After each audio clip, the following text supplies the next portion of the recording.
Okay, I'd like to go over just a few more types of debits and credits you will normally see on a closing statement. So we're just going to go over a few of these, make sure that you understand how these will go on your seller net and buyer net statements. Let's go over to the board, and I'll just kind of work through a few of these. Remember, we're going to have a sales price, and as we learned from pre-licensed real estate school, there's going to be debits and credits, right? We will have a seller's side, and we will also have a buyer's side. And so on each side, you will have debits and credits, as we've learned in the course. And the key is, where do each one of these items go on the closing statement? So let's just take the sales price as our first order of business.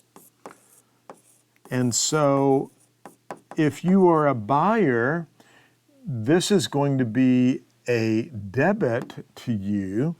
And so I'm just going to use $100,000 as our sales price to make it very easy. That would be a $100,000 debit.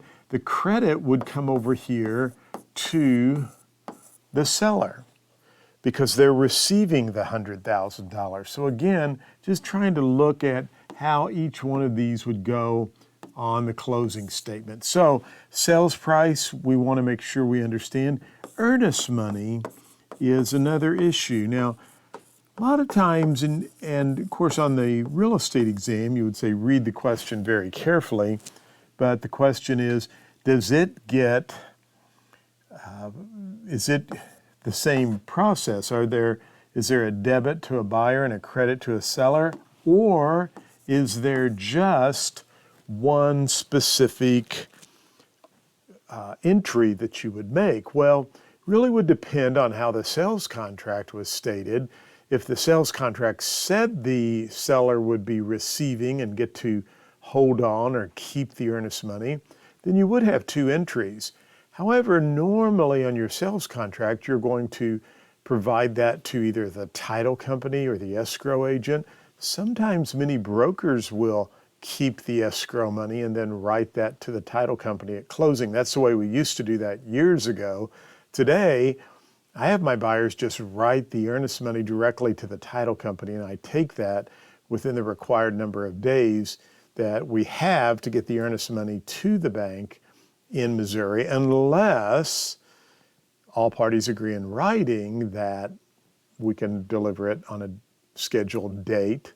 And again, if all parties agree that no earnest money can be delivered, then there's no problem to have zero earnest money. Again, the key is everyone would have to agree to that. But let's just say we're looking at a basic scenario. You're going to collect earnest money from your buyer. You're going to note that the title company will hold the earnest money. And so how does that entry look on your buyer net statement? Well, in that case, let's just say it's $5,000, it would be a credit to the buyer. Again, they're being charged $100,000 for the sales price, but they've given $5,000 as escrow or trust funds, and so they need to get a credit for that back on the day of closing. So we have sales price, we have earnest money. Talked a little bit about mortgage interest, and just want to remind you again that there would be what we call accrued mortgage interest. I'm going to abbreviate this if that's okay.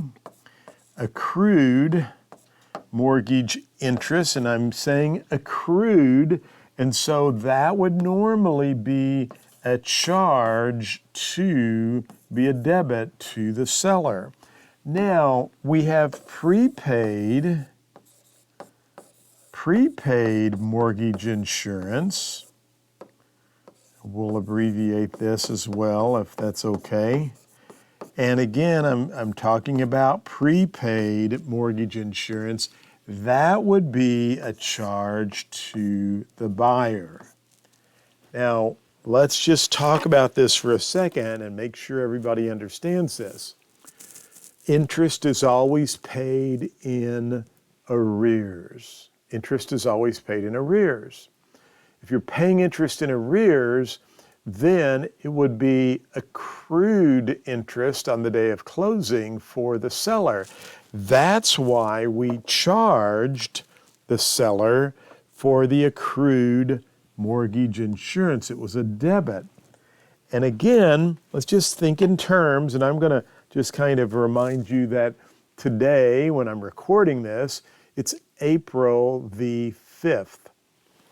If my mortgage payment was due on April 1st and we're closing today on April 5th, I would have 5 days of accrued interest that I would need to pay the bank.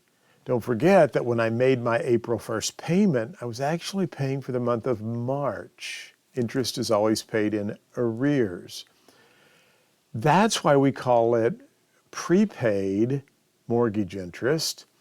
Some people may have other terms or definitions for that, but I like to call it prepaid mortgage interest or interest in advance. So if you were a buyer and you were closing today, April the 5th, the bank needs to collect, or they will sometimes collect interest from today, the 5th, through the end of the month, which would be April 30th. They're going to collect 25 days of interest, okay? Now, that is for the month of April. Normally, you would make your payment on May 1st, which would pay for April's payment. But since you're closing on April 5th, that's the only time they normally collect the interest in advance. And so they call that prepaid interest, as we've indicated here on the closing sheet. And so that would be a debit to the buyer. They would pay that in advance on the day of closing, and then their first mortgage payment would not be due until June 1st. And when they make the June 1st payment, they're actually paying for the month of May, because interest is always paid in arrears. So you need to explain this to your client. It's a good example for you to remember that if the buyer closes early in the month, they're going to have higher closing costs because that prepaid interest is going to be higher. There's more days of interest the bank will collect. So normally when you close toward the end of the month, not as much prepaid interest, so closing costs might be a little bit less. Now, again, the nice part about all of that is that if you close today on April 5th and you pay that 25 days of interest, you won't have another payment due until June the 1st. So those are a couple of things that we need to make sure that we put and identify correctly on the closing statement. Of course, we've gone through the taxes. You've been able to look at that. And remember, taxes are also paid in arrears. And so make sure you understand the proper debit and credit. See if I can't make that a little smaller there, and we'll move that up. So we're going to have taxes that we're going to need to deal with. And normally you'll have all of the other normal closing costs that will be associated with the loan. And if it's an appraisal that was ordered, if it was an appraisal that was ordered, that's probably a debit to the buyer. If it was for a building inspection, unless, again, the contract calls something differently, normally going to be paid by the buyer. Title insurance, just need to read how your contract words who's paying for that. Sometimes in our area, there will be a small charge to the seller and a bigger charge or another charge to the buyer. But again, really gets down to most of the other items that we're discussing on here would be how your sales contract reads. So there could be lots of other things that could show up on there. There could be mechanic liens. It could be charges to the seller. The key point I want you to remember is this. When you're going over a seller net or a buyer's net, you want to make sure you can try to really hone in and be as accurate as possible. I mean, I think I've mentioned to you before, and I'll mention it again, I sometimes try to be a little bit higher. If I think the title insurance is $454, They might round it up to 500. I would rather be giving my seller a lower amount that they would expect at closing, so that when they get to closing and the check is bigger than what I told them, they'll be happy, right? I'll be their hero. Same thing with the buyers. I'd rather tell them more money and then they get to the closing day and I call them up and say, hey, you got to come up with another $200 or $94, because let me tell you what, it'll bug them that you didn't tell them. But when you tell them a different figure that's lower than what the buyer thought they would have to come up with, they're thrilled and they're happy. So I just like to be a little bit more liberal. That's just what I've used over the course of my 42 years, and it's worked very well for me.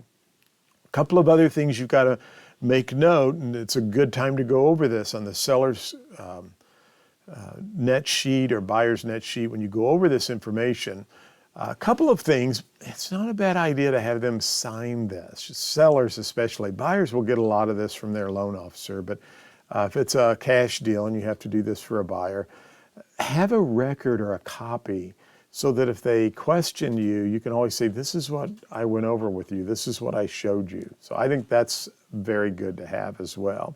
Second key thing that I think is very important, and by the way, let me back up.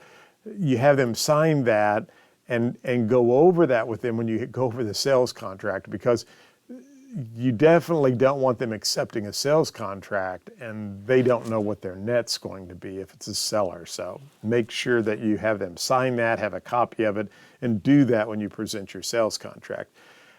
Second thing I want to kind of remind you about is if the seller has well, let me back up. If the buyer is using their personal residence, or maybe even perhaps a family member's personal dwelling as security for the loan, there is this thing we call a 3-day right of rescission. It's not a thing, it's actually a law, but it's a 3-day right of rescission, a cooling off period, and you need to understand or let your seller know, buyers as well, that even though we're going to close today on the 5th, we have to wait 3 business days before the title company or the lender or the escrow agent can disperse the funds.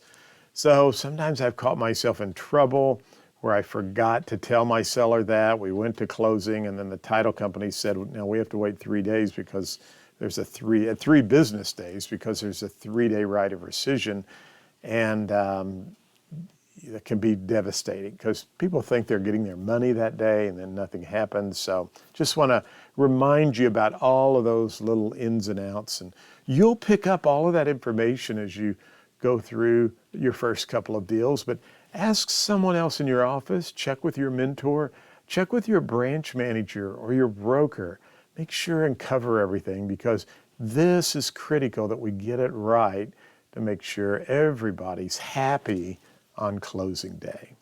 Well, just wanted to cover a few of these items since we've now covered the first 2 modules. We're going to talk about Dodd-Frank next, and I think you'll find it kind of interesting. So we're going to continue with the wrap up this module, and then we'll go in to Dodd-Frank, which talks a lot about some of the closing documents that are needed for today.